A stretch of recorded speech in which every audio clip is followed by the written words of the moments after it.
Billionaires lining up with Donald Trump isn't surprising. I'm very proud that United Auto Workers are lining up with us. Hell yeah. Teachers, nurses, folks that do that, lining up with us. You know. I'm here because I've known Kamala for over 20 years. November the 5th, we have to do all we can to elect Kamala Harris as the next president of the United States. So Magic Johnson isn't a billionaire?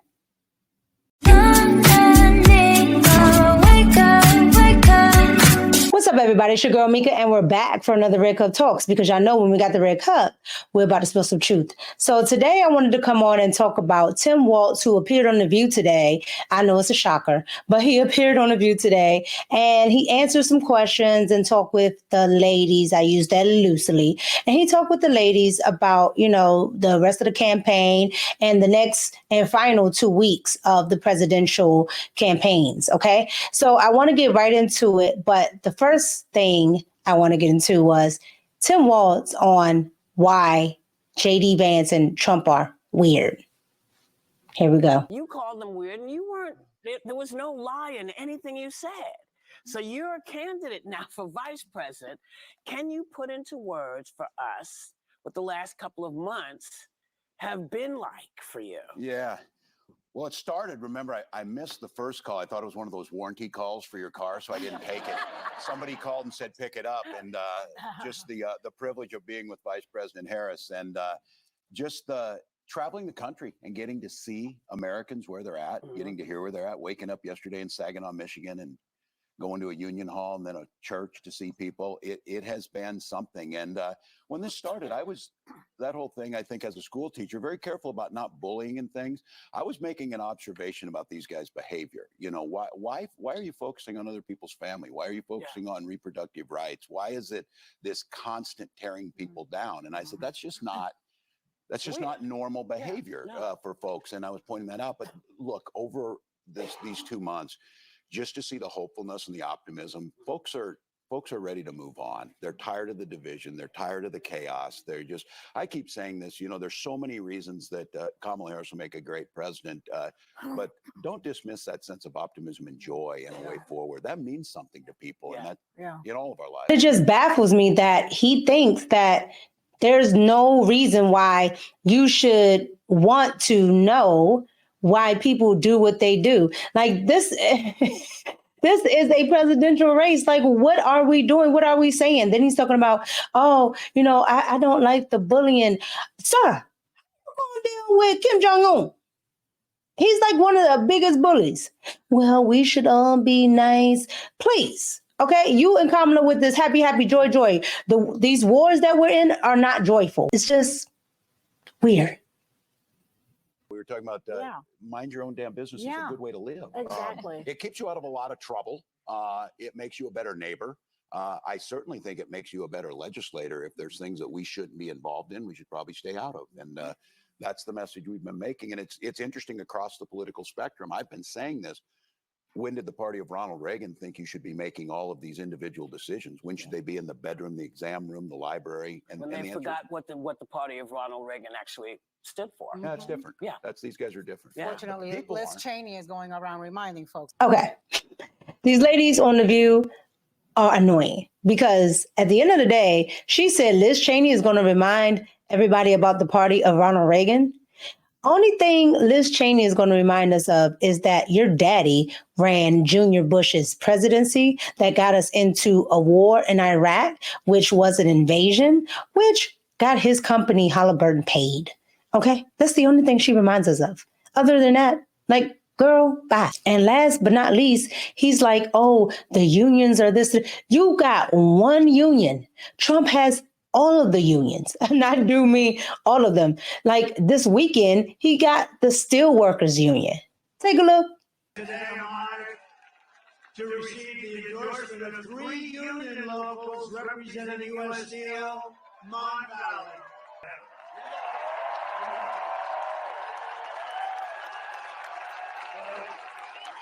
Steelworkers Trump and the ranking member Mon Valley work want to endorse you. We want to give you a hard hat.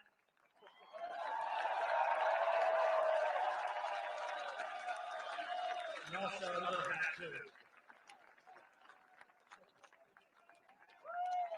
Well, thank you, President Trump.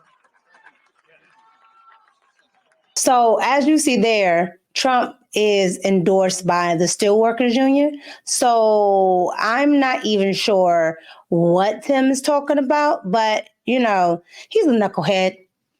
He probably misspoke. Let's get back to Tim. 10 days to go. And this race, according to polls, is effectively tied. In fact, according to polls, Donald Trump is leading by double digits with men. Surely it can't be because he's talking about Arnold Palmer's package or frying fries and McDonald's. I'll never be able to drink that again, Arnold Palmer. Not to mention going to McDonald's. Would you like lies with that?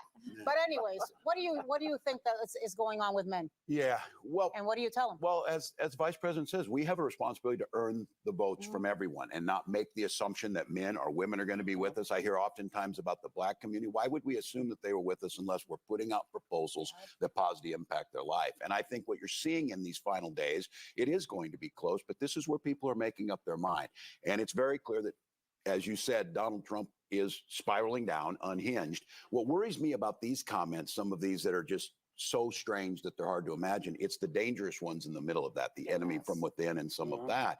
But the flip side of that is the message that's starting to break through is this opportunity economy, a new way forward, talking about housing, talking about prices.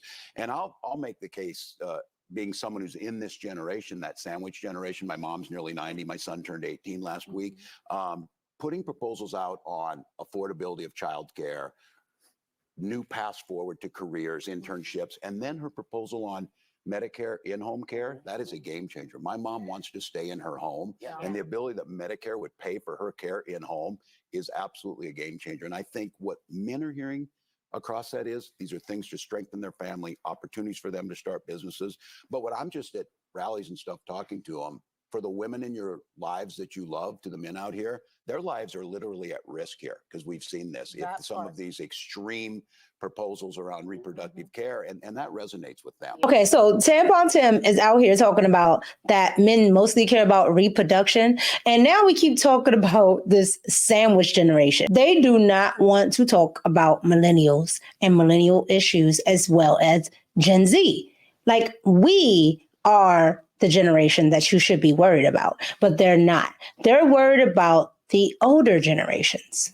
The older generations have already had the chance to own homes. The older generations have already had the chance to have Social Security, have their pensions, all of that good stuff. Whatever they did with it, that is on them, right? If they squander it, they squander it. Now they want our generation to pay for their mistakes. That makes no sense. And then we don't even have an economy to actually pay for those things. So that's another thing, right? So you want socialism off the backs of the generation that doesn't even have it to do. Billionaire Elon Musk has gone all in for you know who, and now he's giving out $1 million a day to people who sign his super PAC's petition. What? Now, I thought that was against the law, but apparently they've found some new loop stuff that allow this to go. I thought you couldn't do this. What's happening? Well, I think that's what you do when you have no plan for the public, when you have no economic plan that's going to benefit the middle class, when you have no plan to protect reproductive rights, when you have no plan to address climate change and produce American energy, you go to these type of tactics. It's all about distraction. There's a concept of a plan. Yeah. Aren't these tactics against the law, though? Aren't you? Well, I'll let the lawyers decide, but it sure, look, I think Giving water away to voters in line is against the law. Isn't this the same No, thing? because they're signing a petition, so you're technically not buying the vote. Frankly, there's nothing that can stop people from signing the petition, getting the $1 million, and then voting for Kamala Harris and Tim Walz. Do that. Do that. These people are unreal. So wait a minute. Before Anna said what she said at the end, everyone said this should be against the law for Elon Musk to offer $1 million for people to sign his petition, right? It's not anything towards the campaign. It's towards a petition. So why would it be against the law? But then Anna says, well, you can sign the petition and then you can go vote for Harris and Tim Walz. You sure can. But if you thought it was illegal, then it's illegal when you do that as well. And then Tim agrees with her and says, yeah, do that. So you're okay with it being illegal when it benefits you, but you're not okay with it. You can't make this stuff up. I'm telling you, they're dumb. They're dumb. I used to say, maybe they're dumb. Okay. It also amazes me that they're talking about illegal when the Democratic Party was paying social media content creators to make negative ads about Trump. Also, to come on and say that they were voting for Kamala, even if they weren't. But they don't have a problem with that. Of course they don't. Roll footage. So we had a PAC for the Kamala Harris campaign, or supporting Kamala Harris, actually is reaching out to TikTok creators and offering them large sums of money, as much as $1,500. This was just exposed by the New York Post, for them to create videos supporting Kamala and opposing Trump. This, might sound odd, but is unfortunately kind of par for the course. But what's hilarious is these PR people didn't do their research. So they reached out to Michael Dougherty, who's actually a MAGA, Trump-supporting, gay OnlyFans star. And he said, quite hilariously, that I might do OnlyFans, but that doesn't mean I'll whore myself out and my values to Kamala. So it's good to know he has some standards. I think it's sad. It's really, it reeks of desperation, but that when you're bribing people to say nice things about you on the internet and just mass sending this out to anyone with a TikTok following, it does reek a little bit of desperation. So yeah, you see it there. They reached out to a Trump supporter who they thought wasn't a Trump supporter, but ended up being a Trump supporter. But he exposed them for trying to pay him a significant amount of money to be an anti-Trump supporter on social media. You can't make it up, but yet everybody else is weird. Right. Anywho, back to Tim. Tim actually answers a question that Kamala has not been able to answer. Right. And even though I still think his answer is trash, he has an answer and he actually expounds on it. Watch this. Can you point to a policy decision over the last 4 years that you and the vice president would have handled differently from President Biden? Well, I think this expansion on Medicare is something that I wished would have been proposed sooner. But look, they're tackling the issues that they needed to. They came out of a pandemic that Donald Trump had left a mess for, an economy with supply chains that were broken. But I think focusing on this care economy, the two things that the vice president proposed that I hear everywhere, especially in rural America, is this issue of affordability on childcare and the ability of seniors to get health care, protecting that. So I think just in this last week, you saw a major rollout in protecting rural hospitals. This is a big issue. We have ambulance deserts in large parts of America, Minnesota included, where you can't do that. And I think she's really leaning into these issues that impact people personally, and then doubling down on whether it's housing or child tax credit. Those are pretty big differences. And I don't think that's a pejorative towards it. There were other issues that were being dealt with, and she's her own leader. She's got her own path, a new way forward. And I think she sees in Minnesota that we have similar values, whether it's providing kids with meals at school. We're putting meals in our schools and trying to get guns out of them. That seems like a good thing, and that's what she's doing. I can give credit where credit is due. Tim actually had an answer prepared, even if it doesn't make sense. It was a prepared answer. And I can give credit that he didn't have word salad. He didn't stutter over his words. He sound precise, like he believed in what he was saying. Okay. And I can respect it. I still think it's crap, but I can respect that much, right? He needs to give that answer to his boss. Because for the life of me, she cannot answer that question. She struggled when she was on The View. She struggled on 60 Minutes. She struggled on Colbert. All right. She struggled on every platform with that question. So Tim, I guess, did a decent job for The View, right? But at the end of the day, it's not moving the needle. The people still don't want Kamala. We don't want more of the same. And the things that she thinks are going to move the needle, it's too late. Why didn't you come up with these things before? Democrats seem to be so reactive instead of proactive.